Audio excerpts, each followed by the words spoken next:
আসসালামু আলাইকুম। Take education বিডিতে আপনাকে স্বাগতম। আজ আমি আপনাদের দেখাবো আপনারা কিভাবে ইউটিউব অ্যাপসে আপনি ব্রাউজিং হিস্টোরি ক্লিয়ার করবেন। হ্যাঁ, ব্রাউজিং হিস্টোরি ক্লিয়ার করে আমরা দেখেন, আমি যদি এখান থেকে দেখি যে টাইম ওয়াস্ট, যে আপনি কত সময় এই অ্যাপস থেকে ভিডিও দেখছেন, এটি কিন্তু টাইম ওয়াস্টে গিয়ে বোঝা যাবে। ঠিক আছে, তো আমরা এটি কিভাবে ক্লিয়ার করব, মানে আমরা জিরো জিরো করব। এর জন্য প্রথমে আমাদের লাইব্রেরিতে যেতে হবে। লাইব্রেরিতে গিয়ে হিস্টোরিতে যেতে হবে, হিস্টোরি ভিউ অল।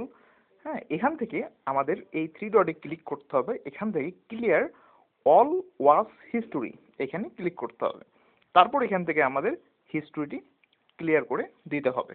ঠিক আছে, আচ্ছা, এখান থেকে হিস্টোরি ক্লিয়ার করে দেওয়ার পর আমরা যখন ব্যাক আসবো, এখানে ক্লিক করব, এই টাইম ওয়াস্ট এখানে যখন ক্লিক করব তখন দেখেন জিরো হয়ে গেছে।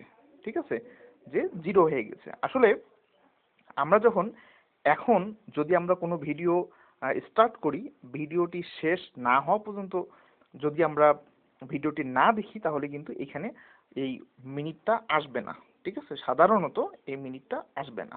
আপনাকে অবশ্যই একটা ভিডিও দেখে শেষ করতে হবে, তবেই এখানে এই মিনিটটি কাউন্ট হবে। ঠিক আছে, তো এই হচ্ছে আজকের টপিকস। তো সবাই ভালো থাকবেন, সুস্থ থাকবেন, আর টেক এডুকেশন ভিডিওর সঙ্গেই থাকবেন।